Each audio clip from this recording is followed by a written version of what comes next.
Hey everyone, so today I'm going to be checking out the Niagara Military Museum in Niagara Falls, Canada. And it's located inside the old Armories building.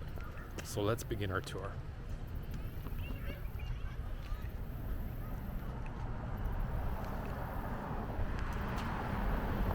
This is the building here. You'll notice it's painted white over that red brick. And you have a beautiful floral arrangement around here. So it says it's planted by the Niagara Falls Horticultural Society. There's actually a plaque here. It says Niagara Falls Internment Camp. During Canada's first national internment operations in 1914-1920, thousands of Ukrainians and other Europeans were imprisoned as enemy aliens in 24 camps across Canada. This plaque recalls those held in the Niagara Falls Armory between December 15, 1914 and August 31, 1918.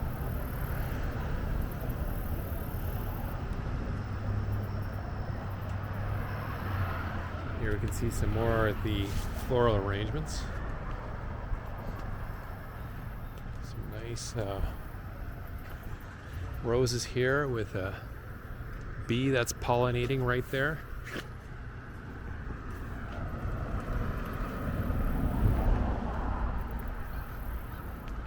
So you have a World War I cannon out front. I'm not sure what the building across the street is, if that was ever part of this complex.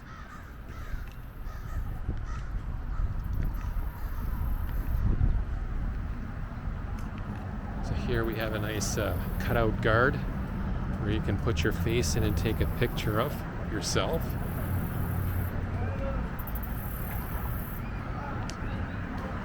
And here's a plaque on the peace conference from May to July 1914. And this was to resolve the international conflict between the U.S. and Mexico that when the U.S. troops occupied the port of Veracruz to change the course of the Mexican Revolution. It says here it's open Thursdays, Saturday, 11 a.m. to 4 p.m.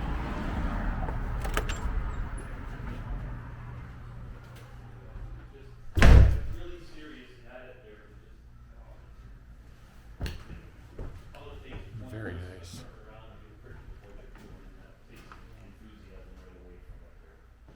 Did you see the Ontario Museum Association has got some courses inside? You saw that? Okay. Oh, they do. So Okay. here we have a bunch of different badges. This looks like for scouts.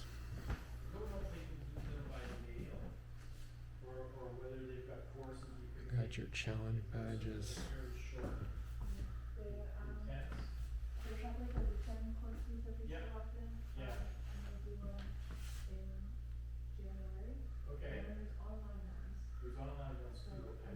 Yeah, a classic portrait of the scouts there. Okay, because the collections management is coming up. Staircase upstairs. Anyways, go for it. Howdy. Hi, how's it going? Great. Where are you visiting from? Windsor, Ontario. Oh, Windsor. Yeah. HMCS Hunter. That's right. Yeah. I know that because of Schmaltzy. Schmaltzy joined up at Hunter. Okay. They had him sweeping floors and that. He didn't like that. He wanted to get overseas.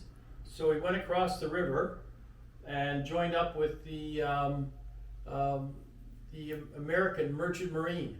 Oh, okay. Okay, and he was on a few runs. In fact, he could talk to the German POWs from North Africa because they were hauling them back by ship. Nice. Okay, to the States, so he could talk to them. And then he got out of the Merchant Marine, and he was within 15 minutes of being a deserter. So it was like 11:45, and he showed up back at Hunter. Yes. So he was officially still adrift. Okay, but at midnight he would have become a deserter. Oh. But up until midnight, he was just adrift. So what does that mean if he's adrift? He has to. AWOL. Okay. Absent without leave. Do they still punish him like making him clean out the but latrines it could and be, stuff? Much less. Okay. They could be much less. And then I think after that, he was made a gunner on the what is it? Armed merchant ships. Oh, okay. Eh? Okay. Defensively armed merchant the ships. Merchant ship there with So the they put weapons Navy on it. gun crews on them. Yeah. Could be RCN, could be RN. Okay. Okay. I don't know if the Coast Guard and the Navy supplied gun crews. They probably did. So a lot of your ships would have maybe a 5-incher Okay. or a 4.7 or a 4. Usually a single mount, eh? Yeah. One on either end. Yeah. You'll see them. They have like I wouldn't say cupola, but on either end, they'd often have a space with a little bit of armor plate Okay. with a gun stuck in the middle. Okay. On the bow, yeah. Nice. I don't know how efficient they were at shooting submarines, but yeah, defensively armed merchant Yeah. ships, eh? Something like that there. Yeah. So what time period was he on these merchant ships? Okay. 70s Well, so or- they were taking German prisoners Yeah. back. So that would have been roughly May, June 43, Oh. because the Germans finally gave up in Africa. I Okay. think it was May 43. Yeah. So there was at least 250,000 Germans went into captivity from North Africa at that time. So I take it Schmaltzy's passed away, right? Yeah, For- he okay. passed away a few years back. Okay. Yeah, quite a character, Schmaltzy. Oh yeah, yeah, and so they'd be transporting hundreds of thousands of German POWs to the United States. Okay. Yeah, a lot of them worked in cotton fields, picking cotton and such. Yeah. Mm-hmm. Oh, put him to work. That's what you Yeah, gotta do. very Yeah. interesting. Very, very interesting. That's Yeah. another whole thing that we don't really get into here. Yeah. But we did have a camp here in Waynfleet in the Second War. There was a camp in Waynfleet. Was there? Okay. Yeah, there was a POW camp in Waynfleet. I don't know why they would put it there because it's pretty close to the border. But if at that time the U.S. was in the war, it's pretty hard to escape. Whereas prior to December 41, if you were a German POW who could get into the States, you could, in theory, get back to Germany. Yeah, they might have Oh. put them in Waynfleet just to work some farms. Could be. They might have been working a Waynfleet bog there. Yeah, because the farms were. How would they get back to Germany? Like they would work so many years and then they would be allowed to. Well, after the war, they were shipped Oh, back. after the war. Okay. After the war, they were shipped back. Well, okay. I do know, I worked with guys who were POWs in Canada, Yeah. and they were generally British prisoners. Yeah. Okay. So they were shipped back to Britain, and the Brits tried to get some work out of them, and I know Willie Geiser said, oh, they're yours. Yeah. And then they went back to Germany 46, 47. Okay. Yeah. Willie never worked, even here. When he was at Monteith, he said they dug himself a swimming pool. They So- didn't work, but you could work in Okay. the bush. Okay. So if they were in Canada, they didn't work, but if they're in the They States could. or Britain. They could. No, they could. Okay. Yeah. They could volunteer to work. Okay. We didn't force them to work. Yeah. But yeah, you could go out and work in the bush or on farms. Would they pay him some kind of stipend or Very honorarium? minimal. No. Yeah.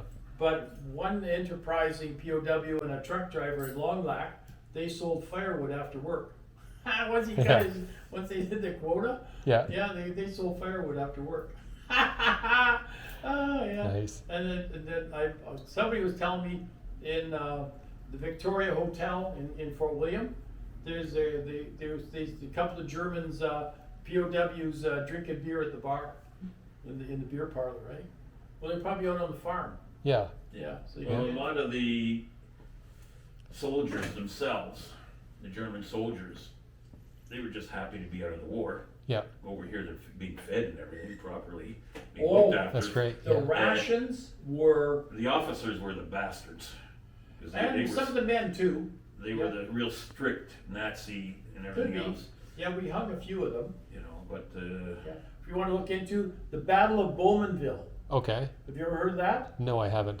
You know where the boys' reformatory was in Bowmanville? That used to be, when did they close that? 70s, 80s? Yeah, I know. But yeah, if you were a juvenile delinquent Yeah. and go to jail, they had a reform school Okay. in Bowmanville, okay? And this was, they had the Catholic one that the Christian Brothers ran, I think. And then this was the rest of everybody else. I know a few guys who ended up there. And during the war, I guess they moved the juvenile delinquents out and it became an officer's POW camp. And there was an officer of ours who thought he was real special Okay. and pissed everybody off. Yeah. And so they kidnapped him, beat him up, and then you had they blockaded themselves in the reformatory. So they brought in some with the guards, but they also brought in a couple of local regiments, eh? Oh, Yeah. And they had the Battle of Bowmanville. So the POWs had fire hoses and chairs or whatever they could break up, and the guards had clubs, truncheons. Right. So there was no shooting. There was no shooting involved, but it was like a big Donnybrook.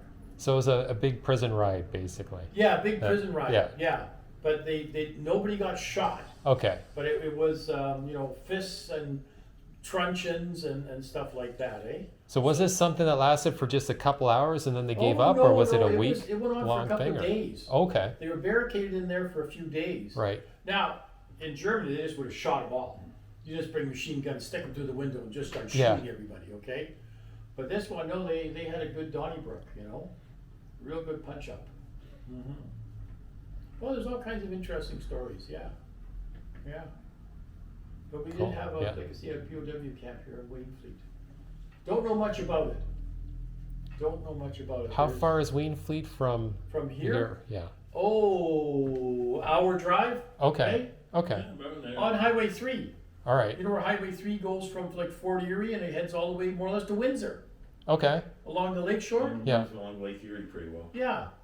Well, what would it be? Around by Dunville, Okay. Port Colborne, Okay. in that farming area there. And is it opened up like this, like a museum, or No. what's the story with As that? far as I know, all we do know is there was a POW camp there. Okay. Don't know where it was. There's not a whole lot of good research been done Right. on POW camps. Okay. But then this here, during World War I, was a detention barracks. Yeah. Okay? And it had, Yeah, I saw the plaque out there. It had. Yeah, They said they had Ukrainians. Ukrainians. well, not only that, it had alien enemies. So Okay. that could be Austrians, Okay. Bulgarians, Turks, Germans, and the Ukrainians fell under as Austro-Hungarian subjects. Oh, really? He's from Galicia, Okay. Western Ukraine. Okay. The guys that are shooting Russians now, Yeah. okay? So they ran away from Russia. No, With they the- with the were- revolution, they and were then already they- living here. Okay. They were living They here. were Okay. living here. When the war broke out, that's when they came in like in World War II with they did with the Japanese. Yeah. Internment there. Okay. Well, that's where they gathered everybody. I forget what the cutoff date was. 2000, 1902. 19. So if you were here before 1902, Okay. you weren't interned. Okay. If you came after 1902, they thought you still had allegiance to the Kaiser. Okay. So that's why they started to round up all these Eastern Europeans. Okay, and this place here was an internment camp Okay. for a while. Then they moved the Ukrainians and the East Europeans out, and then any of the men that wanted to go to the U.S. Yeah. because it was neutral, Yeah. and then on to Germany, they would nab them at the border and bring them here, and then ship them off to Kingston. Okay. Kingston, or Fort Stanley, is it, in Toronto? Yeah, down the So exhibition grounds. a lot ended Right. up on parole. Okay. So you could still be around and working. Yeah. Or whatever, right? Yeah. But they ended up in camps in Kapuskasing, Spirit Lake, Banff. Okay. Well, there was quite a few. Oh yeah, the civilian camps. Yeah, Oh yeah, there were, what is it? 20 or 30. Kelowna had one. There were a pile. They were right across the country. Yeah. Yeah. So anybody who was an alien enemy would have to report, at Okay. least on the male side. I think Yeah. it was probably 16 to 60 maybe, or 45? Yeah, it was. If they thought you were a threat, because we've got Yeah. several of the documents there where these guys appeared before the magistrate Okay. and gave the full description of their body and everything else, color, hair, eyes, and all this here. Yeah. And as long as they signed the thing to report once a month or twice a month, depending what they thought of them there, to a magistrate or the sheriff or the military officer or somebody, just to do the report, Yeah. they could stay and work. A lot Okay. of them worked on the canal Yeah. Yeah. because they were no Oh yeah, problem. 16 they'd be building surrounding back. So the So, canal, yeah, 14, 15, so a lot of them, 16, yeah, this was just, well, sure, I signed the paper, I'm still a free man. Yeah. yeah. Yeah. Yeah. I guess it'd be really hard to manage, especially in Saskatchewan. I heard there were a lot of Ukrainians. Oh, yeah. Down there. Yeah, but again, Oh, don't yeah. forget the 2002, they're 1902. Yeah. That's the cutoff date. My Okay. family never were in a camp, Okay. and neither was mom's side of the family. Right. Okay, because they were Saskatchewan, before. a lot of them showed up about 1890, 1895, 1900. Yeah, a lot of Yeah. them were in that, same as Manitoba and Alberta. Yeah. So they were in there, so they weren't involved with it there. No. But again, it was, if you were hardcore, Yeah. if you were busy working on a farm and you weren't a threat to the railroad or anything else, they would leave you alone. But if they thought you were gonna be a threat to military, like trains or anything else like that, they would lock Right. you up. Yeah, that would probably, that'd be on a case by case basis. Yeah, it would be, pretty well. yeah, they would turn around. If you were Yeah, 1910 or something, you've been here for 5 years and you're working your ass off, building your farm and Yeah. everything else. Oh shit, he's not close to anything, the family's not close, they're not bothering anybody, they're making growing food for people. Just leave them there, keep an eye on them. yeah, But if you were a hardcore, staunch Austrian, Hungarian, or anything else like that, there, and couldn't keep your mouth shut, Yeah. well, they had a camp for you. Right. Yeah. well, Hunter still exists, right? Yeah. It's a stone frigate, Um, it's a building. yeah. Well, they moved it. It was on Olette Avenue. That's the Okay. old one, and then they built a brand new one up by the Oh. Detroit, like right next to Detroit River. Oh, okay, oh, right. So they could actually launch something from their space? Are they right on the river? Yeah, it's right next to the river now. They must have a It- dock and everything too. It's on Mill Street, I believe. Yeah, I don't know. I've never been to Windsor. I drove through it, Yeah. I think, coming across the blue water. Yeah. But that's about it. Interesting. Ah. But this was an armory. And this had, when it closed, it had infantry and artillery in the building Okay. and 3 cadet corps. Okay. And do the cadets still show up here? I saw a sign Yeah. in the back. Yeah, Okay. there's the 2835,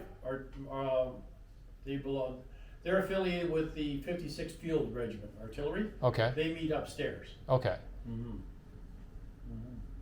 So are you a military historian or just interested? I love military history. Oh, yeah. Okay. So There's quite yeah. a bit of it in this area. yeah. Quite a bit of it in this area, you know. In fact, Eugene has authored more than a few books on stuff around here. Did you write up Beamsville Camp? Not yet, that's my next project for here. Training aerodrome at Beamsville Okay. for 1917-18, eh? April 17 they came in there or something like that, or it's a little bit before that? April 8, when did the war end? 18, 19? Yeah, November 18, yeah. Okay, they came in, it opened up in, I think, March or April of 18. And That it was was, before that too, I think. no, it was just farmland. They brought in building and everything, and then as soon as the war ended, they closed everything up and started dismantling and selling everything off. So it wasn't even, it might have been 6 months max, I just have to look up It the was the dates. School of Aerial Gunnery. Okay. And what they would do is, originally it was the Royal Flying, Royal Flying Corps, comma, Canada. Yeah. And then it later on became it was one of the bases for the RCAF. But Okay. they would get the recruits and everything, and they couldn't train them here. They were sent down to Texas to learn how to fly. Okay. In the winter. And then they came back up here, and this was a gunnery range in Beamsville. So this is where they learned, they were able to fly, and they were able to shoot. Now the Americans, because they were neutral, Okay. they could fly their planes, but they didn't know how to shoot Oh, on the biplanes. So they would be trained up here to shoot. right. You know, so you can see when at some of the photos you'd have well, we were British at the time, you'd have American uniforms in there too. Yeah. in the We have a photos long and that. photo, you can see American uniforms in it. Okay. So that was Yeah. that was a camp up here, and that would basically, well, Beamsville, it held the old number 8 from the mountain down to basically the lake, Okay. and it went through. I forget how many acres it was, 300. but it was a large amount there. Yeah. They had 300 acres. See, in those days you didn't have runways. So You landed on an open field. Right. So in the middle of it, and I don't know if it's still there, but in the late 70s, there was still a shack in the middle that was supposed to be their windsock shack. Okay. So when you're coming into land, you'd look on this 300-acre plot of land that was Right. all, open and free, and see which way the wind was blowing. Okay. So you'd land into the wind and take off into the wind too, eh? Yeah. Yeah.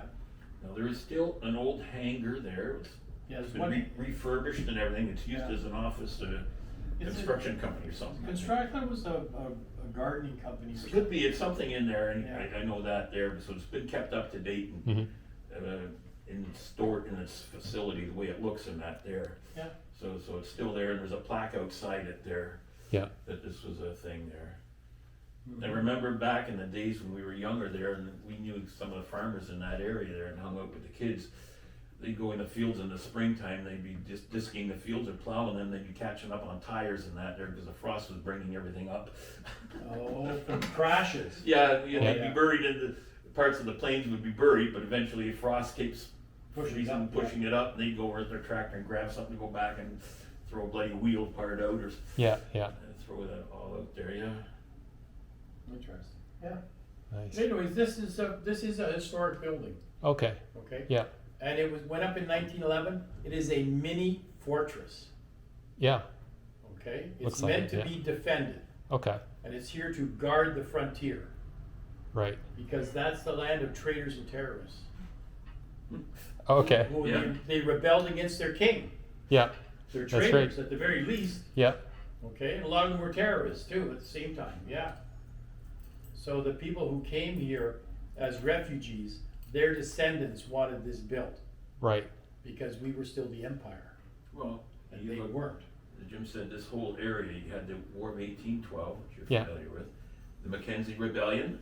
Yeah. A lot of the rebels came up through here and went across the border, so they were fought over here. And Navy Island, they took over Yeah. Navy Island. And you had the Fenians. This whole area was battleground, Niagara When Falls. the Irish Fort Erie, invaded. Right. back in Mhm. 1866. Mhm. And then you had World War I, World War II. So yeah, this whole area here is very heavily. Well, and then you've got pre-European military history here. Okay. When the Iroquois Confederacy came through and exterminated the Eries, the Neutrals, and the Tobacco Indians Oh. Okay. through this area, and they pushed the Wyandot west out of Ohio country and took that over, and they were defeated on Lake Huron by the Chippewa, Ojibwe, Potawatomi tribe. Right. Okay, yeah, big battle. So they were stopped on the north of that, the Anishinaabe. Yeah. Okay, you've got some of them around you, Walpole Island and that. Yeah. That's right. They're Yeah. they're Anishinaabe, right? They're Chippewa, Ojibwe, Potawatomi. Ojibwe. Yeah. Okay, that's all Yeah. more or less the Yeah. same big Yeah. tribe. Yeah. Yeah. So they defeated the Iroquois Confederacy, who were pushing north. Okay. And there was apparently a big battle on canoes on Lake Huron, maybe Georgian Bay, where they defeated the Iroquois Confederacy. Oh wow. Do Yeah. you know what century that was? 1650. 1650? Yeah. Okay. If you look on Wikipedia for the Beaver Wars, Okay. that gives you some pretty good background, Right. okay? Mm-hmm. Nice. When the Mohawks, they were not good neighbors. Yeah. They were bad neighbors to have. Very sharp elbows. Okay. Mm-hmm. Yeah. Mm-hmm. Interesting. Yeah. Hmm. Nice stuff. Yeah. So Anyways, have a look around. how does this work? It's We'll just the mostly on main this floor. floor. Okay. Okay. All right. We do it all on this floor. Okay. Great. Yeah. Then please you. sign our book. as you're Sure. coming in. Before we Thanks. copy this onto your system.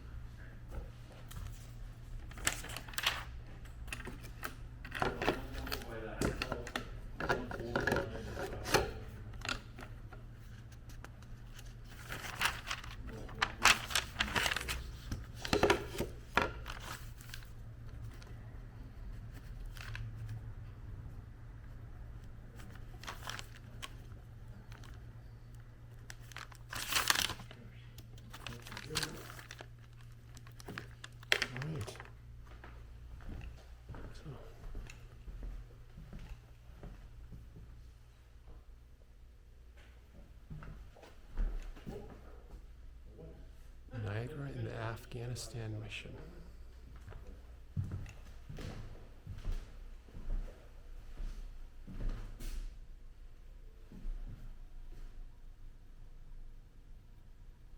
So Afghanistan, 1911, the war in Afghanistan begins.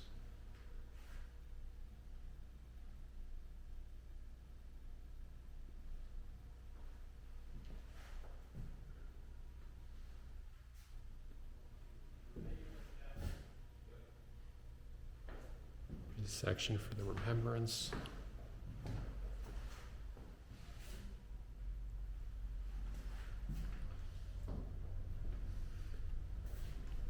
Humanitarian efforts. So they completed 3 signature projects: the Dalla Dam and irrigation system, which cost $50 million over 3 years. Education, $12 million over 3 years to improving education system in Kandahar. Polio eradication, putting up $60 million over 3 years for immunization of 7 million children.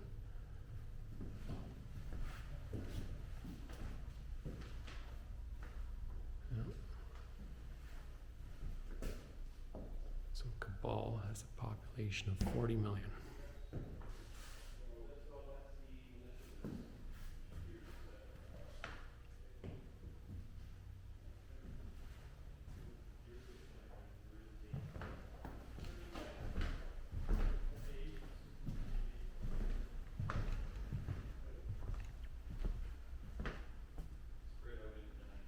So let's go here. So this is the War of 1812 room. So that there's General Brock. Replica American flag with 15 stars. Call it the McHenry design.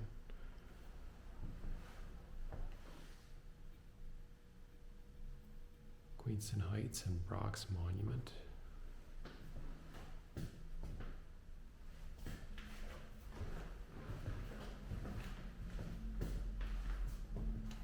So here you have a British model 1796 cavalry lightsaber. And then a tomahawk used in 1812. Solid iron cannonballs and shot.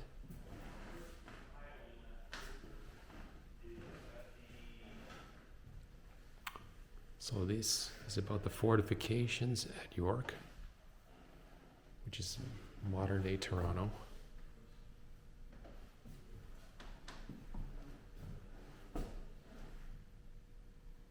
So this is on the Battle of Queenston, October 13th, 1812.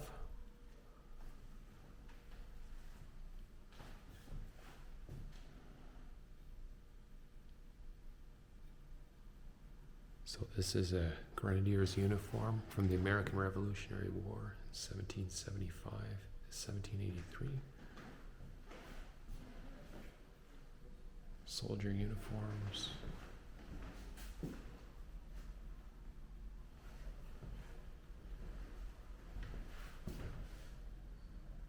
These are different regiments in World War I. This is the architect of the armories, David Ewart.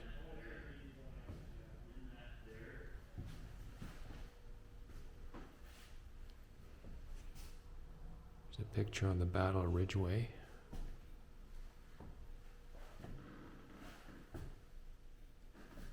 And that had to do with the Fenian raid, June 2nd, 1866.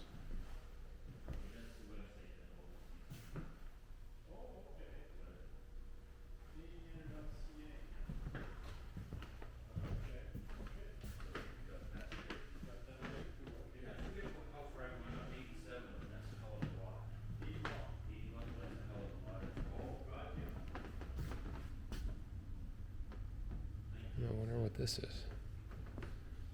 Is it just the compass?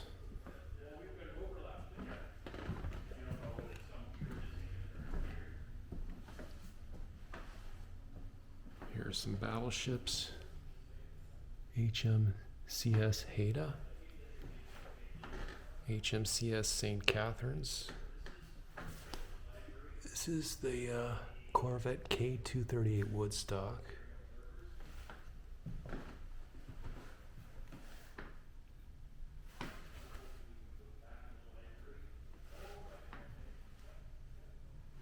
So there isn't a name on that ship.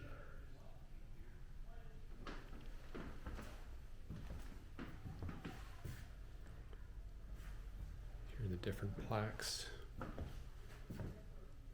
for Niagara, HMCS Thorlock. I like that. It's like, I don't know if that's supposed to be Poseidon with two mermaids next to it.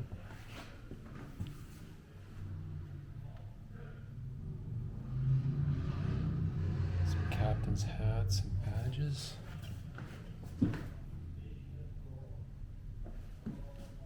Very interesting.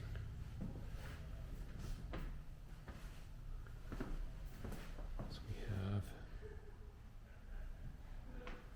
your World War II uniform.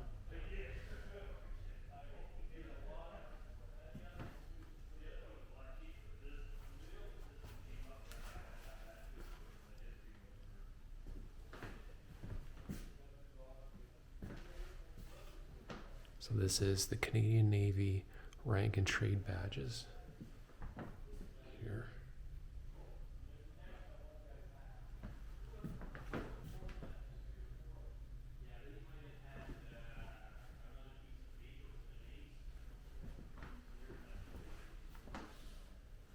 Some more ships. What's that medal of there? A Jubilee medal. Okay. This is the Canadian Merchant Navy. Tags of who served.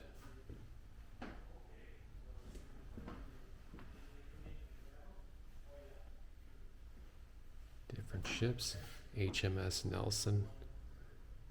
RMS Queen Mary.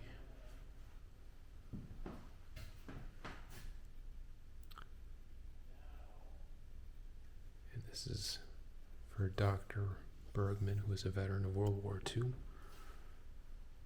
It's on the HMCS Chicoutimi.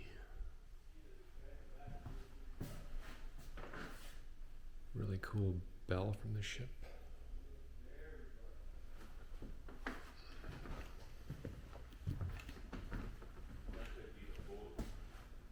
Oh, look at that. You got a Soviet cap right there.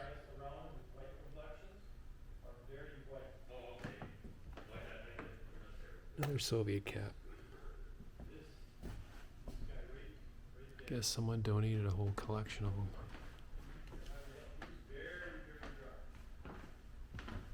Oh, this is interesting. Got a gunner's quadrant.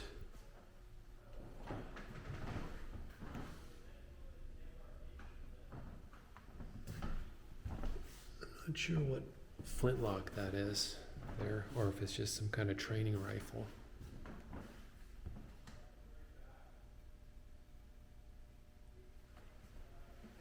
I think I've seen this before somewhere. I think it's a French sword. There's a Bren L4A3.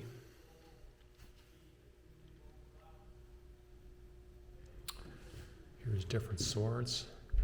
13 is a Japanese cavalry saber, model 1895. 12 there is a Wilkinson commemorative pattern sword. 11 is a Germanary NCO sword pre-World War II. 10 is a Japanese World War II officer sword. 9 is a Indian Tulwar sword. 7 is a modified Kleeweg issued to Indonesians by the Japanese. 6 is the U.S. Navy Cutlass Dutch. They call it the model 1860. Number 5 is the 1897 infantry officer sword. So that would have been what the Canadians used. 4 is an 1845 British infantry officer sword.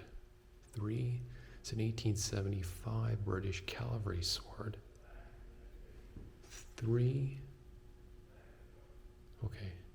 2 is an 1853 pattern light cavalry sword. And 1 is a British cavalry saber model 1908. Next to it is a Ishapur 1A1 rifle. So Ishapur was an Indian arsenal.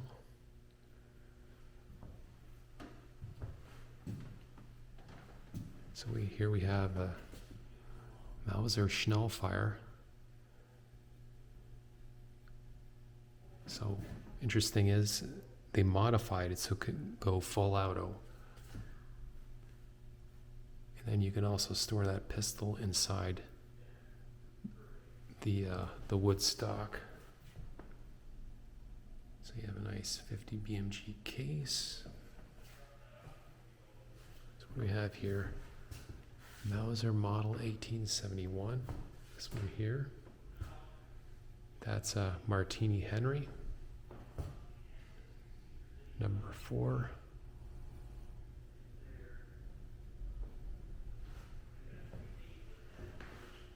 Here's a Snyder Enfield 3-band rifle.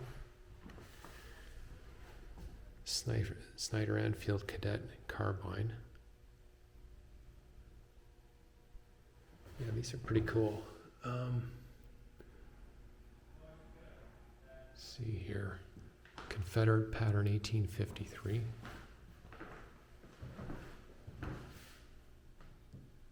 Here you have the Brown Bess India pattern right there.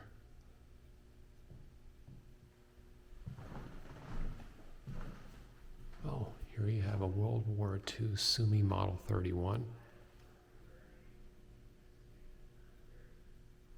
They open up the magazine so you could see how the drum magazine unloaded those projectiles.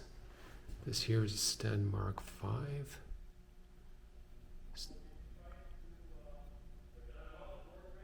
And it says it was designed in 1944, the Mark V. So the original here, the original Sten was designed in 1940. Oh look, you got a Soviet SKS. What year they have one? Oh, I don't see year written on top of it, so it's probably built in 1956 or later. Made out of leftover parts. Because the ones that were in production, they would have the year stamped on the receiver cover there.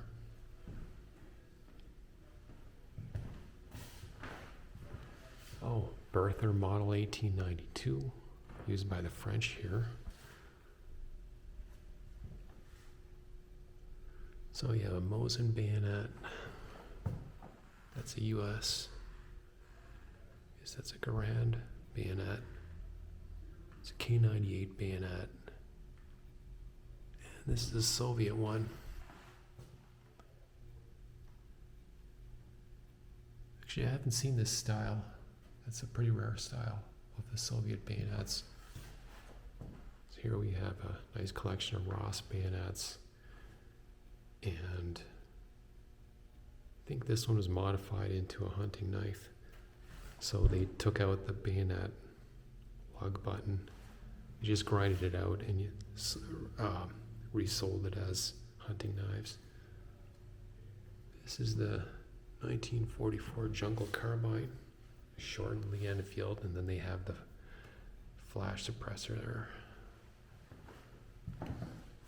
So this is the Swedish model 1896. Here's the Enfield Mark III, Winchester 1894.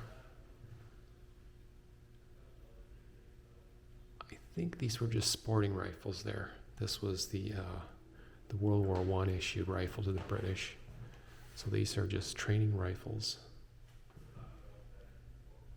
So this is a Swift model. And that's just the piece of wood. So 1917 flare gun.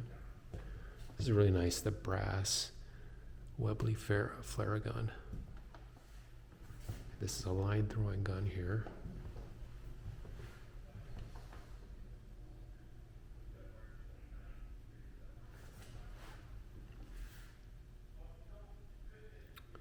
Okay, it says a Fairbairn Sykes fighting knife, but I don't see it here, even though there's a sign. So this says an Indian kukri.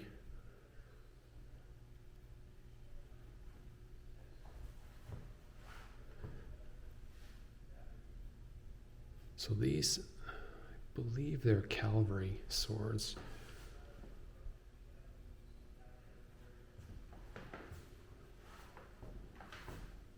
So this is a M14. Yeah, they got these labels mixed up because this one label says World War I French fighting knife, and there isn't a fighting knife, there's a rifle there.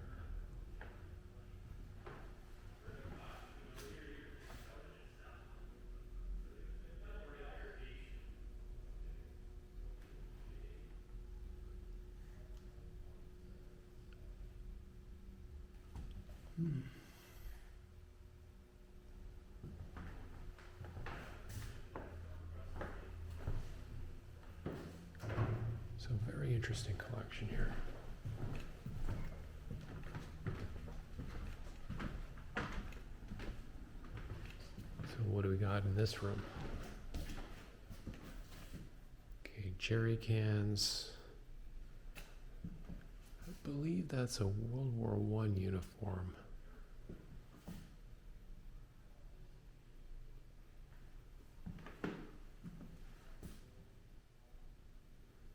So it says here this is a tank destroyer gun.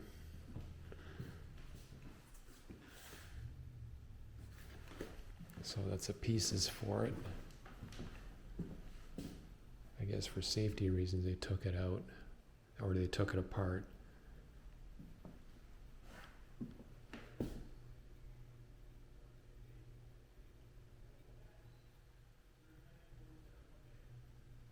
So is that the Victorian cross there? Yeah, that's a Victorian cross in that framed thing with a picture.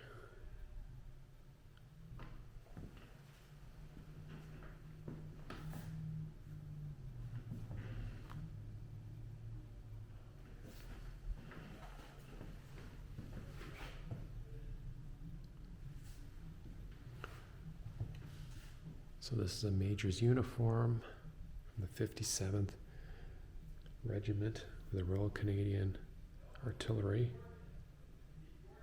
from World War II from Major Chuck Hoovey. Summer dress uniform. This is a service dress winter uniform. The uniform of the Brigadier Generals. This one was Marshal Salmon. Canadian combat uniform. Canadian disruptive pattern combats. It's the one that's pixelated. That's actually, I believe, a Canadian patent, the pixelated design. So what is...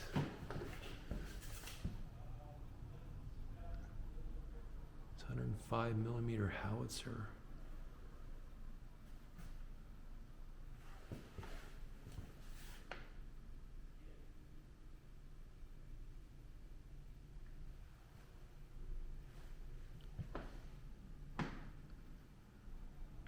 So there's a medal from the Fenian raid from 1866. There's a Victorian Service Medal. That's Canadian General Service Medal from the Fenian raid from 1870.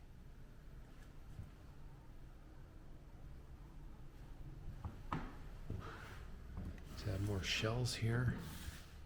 So number 2 is 105 millimeter. Number 3 is a canvas dummy bag.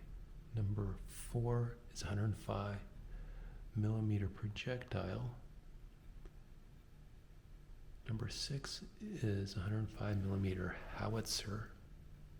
So 6 is right there. 1 is 105 millimeter complete. And then 7 is 105 millimeter steel projectile. It says on this list here, I mean, steel casing, I guess, not a projectile like it says. You guys see what we got here. So this was some of the recovered armaments from Italy in 1943.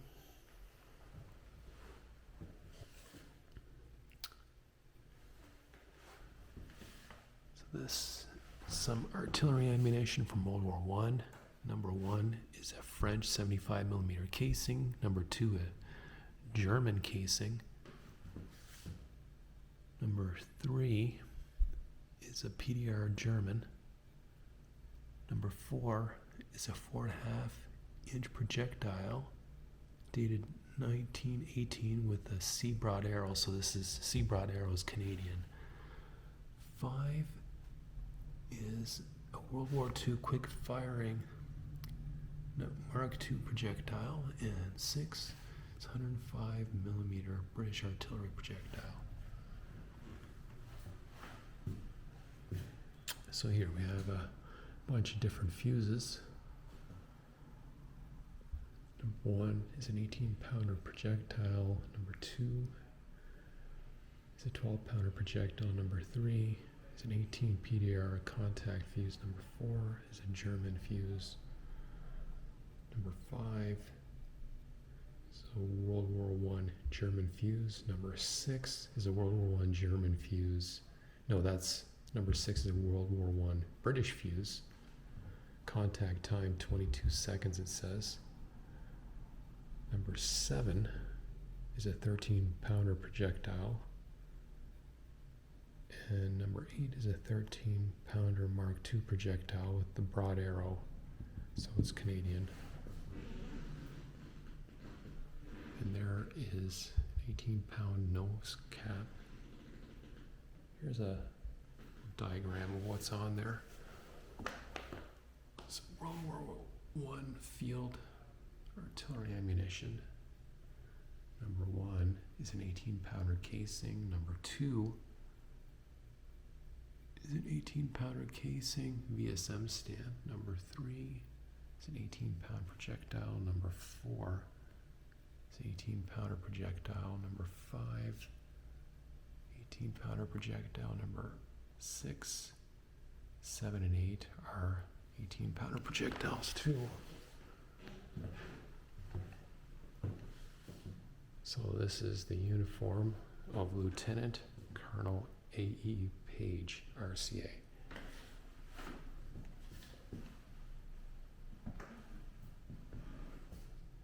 Then we have statue of Saint Barbara, patron saint of gunners.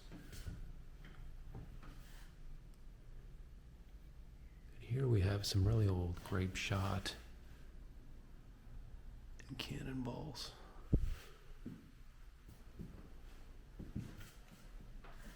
Here's what's on the door.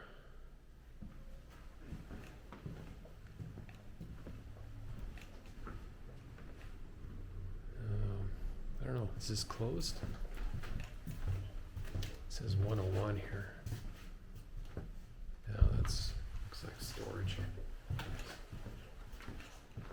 What we got here? This is Army 117.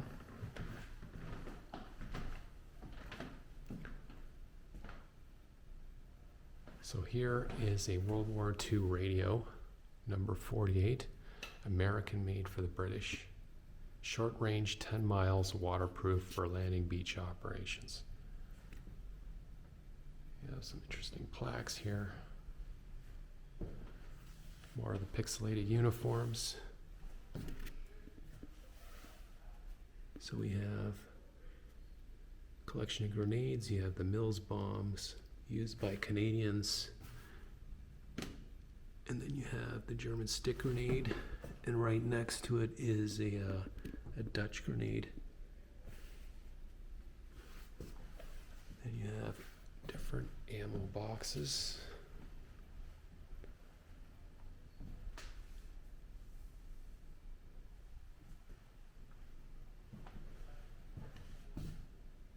So now we have a nice collection of trench art.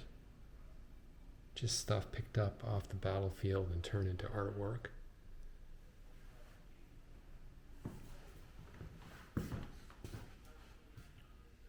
So World War II medal that belonged to Burt Mitchell, I guess.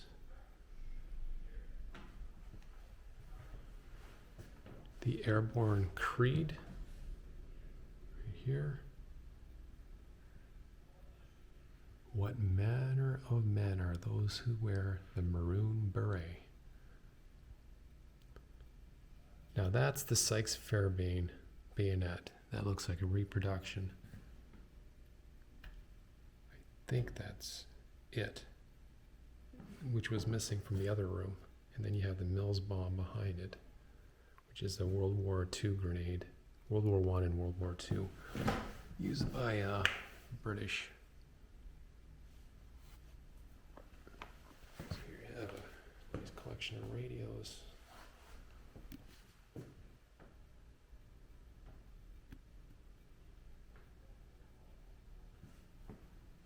So Canadian uniform. This is the 25th Brant Dragoons helmet. Really cool. So the 25th Brant Dragoons were formed on April 1st, 1909 with the headquarters in Brantford, Ontario.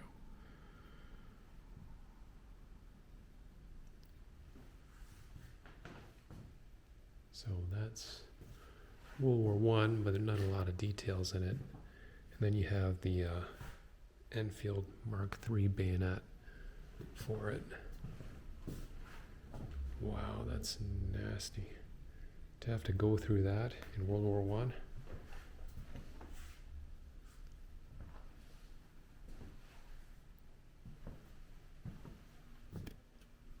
So, Korean War veteran with the medals. So that belonged to Murdoch Nixon Ross, born February 7th, 1926, passed away January 11, 2020 in Niagara Falls. So this here is an MGM 32A wired guided anti-tank missile. radio. Big collection of radios. Pictures of the different regiments. This uniform belonged to Johnson, it says here.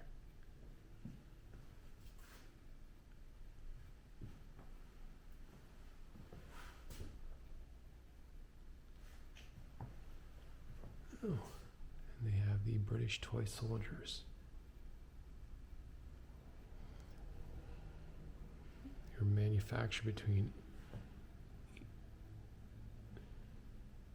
let's see, when did they start being manufactured? Well, they're toy soldiers from 1893 to 1984, but that's not when they were manufactured. I've seen them before. I think these were manufactured in the 1970s. Forget what it was called, Rio or something. Forget the name of who manufactured it.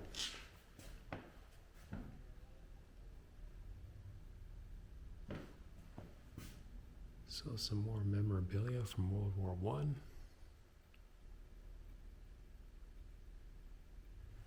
Oh, this is interesting.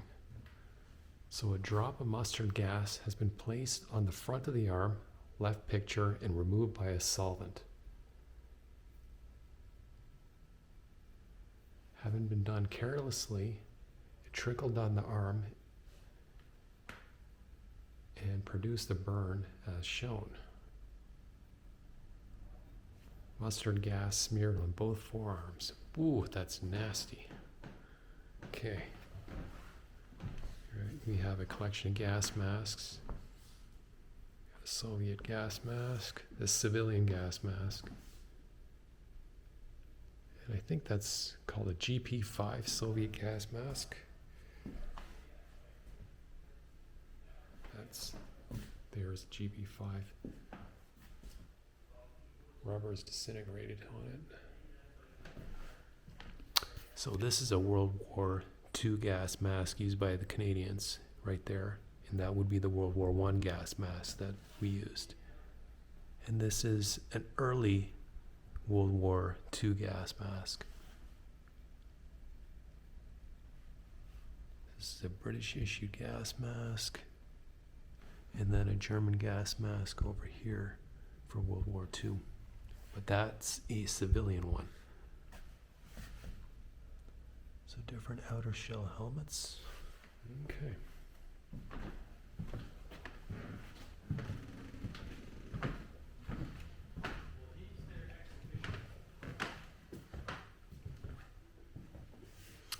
So here's a room on scout uniforms.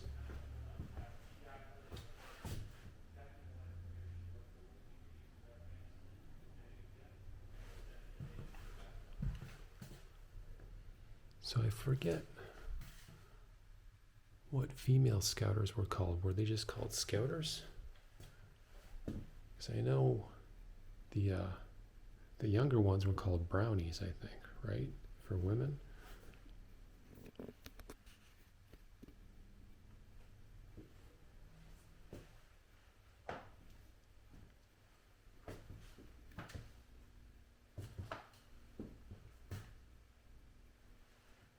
So, the founder of Scouting was born February 22nd, 1857. And it was Robert Baden-Powell.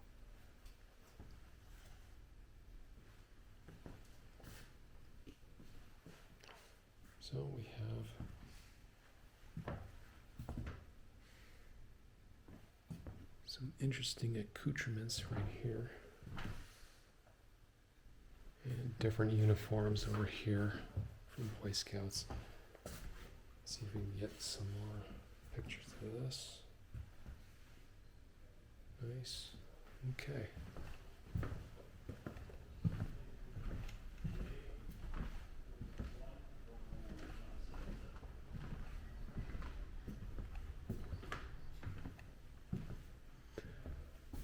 So here's some model planes. Got a Messerschmitt BM The F-109F. We have some propellers. These are wood. This feels like aluminum. So what does it say here? Anson Mark II propeller dated 1943, made from laminated wood, yellow birch for use in the Anson twin engine airplane built by Federal Aircraft in Montreal de Havilland, Canada and Toronto. It fitted Jacobs 330 horsepower motor. This one on the left is the Hamilton Standard arrow screw ground adjustable steel made circa 1930. So it's steel, not aluminum. I thought it was made out of aluminum for some reason. So here is a picture of the Avril Anson Mark II.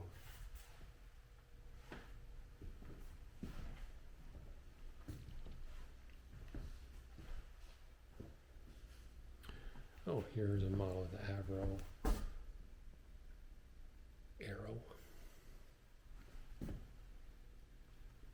Nice. So Spitfire Mark IXC. And the P-51 Mustang model at the bottom.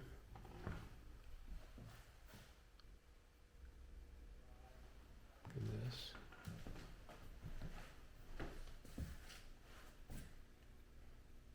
Here we have a bunch of different dive bomber bombs. And we have the flight jumpsuit. Pictures of the different regiments here. So here we got practice rounds. People would pick them up to train loading a cannon.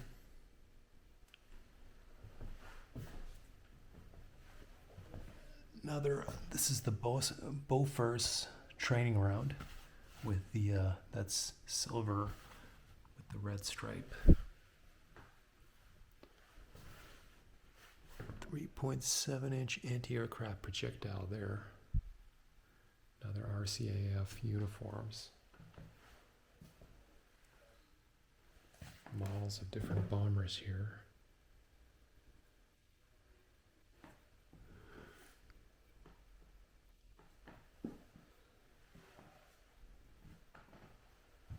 Very nice.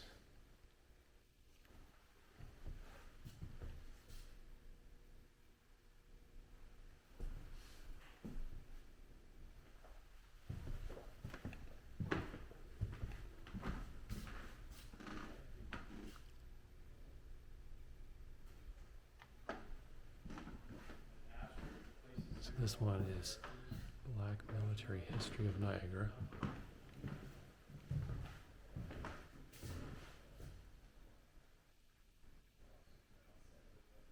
So Douglas Johnson.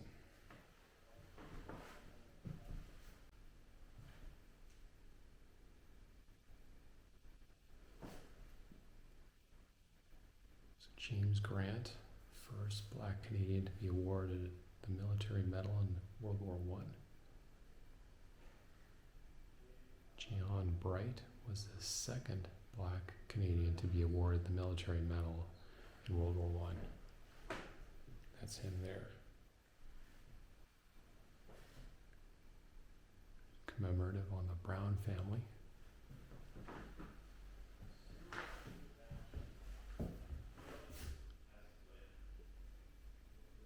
Everett Dodson, he was a sergeant at arms. Here's a trophy of war.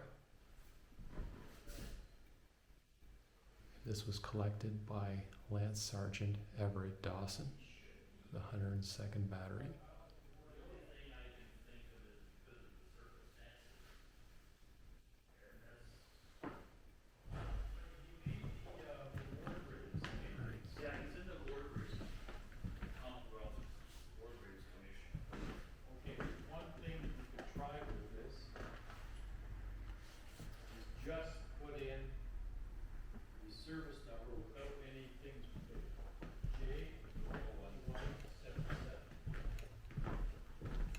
So let's go out the back, see what it looks like.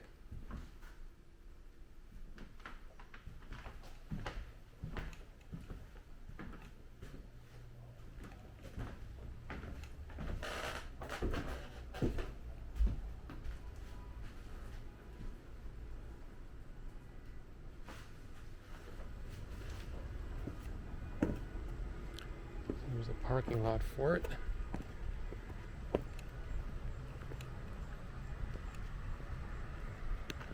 And here's a picture of the armories from the rear. Very nice.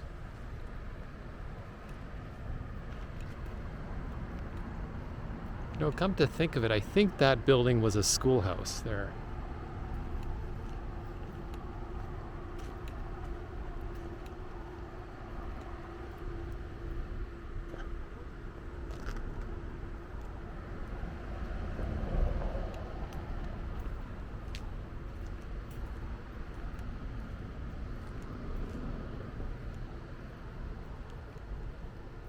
Very beautiful architecture.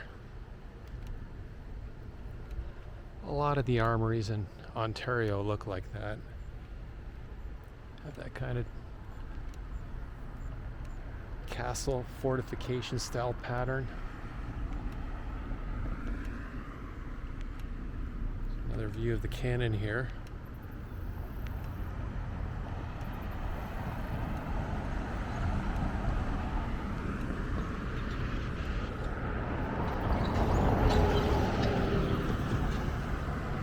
Very nice. Looking down Victoria Avenue, Armory Street there, and then Victoria Avenue again, and you can start seeing parts of Clifton Hills. So that concludes our trip to the Niagara Military Museum. And if you like this tour, please click like and subscribe, and I'll try to bring you some more military museum tours.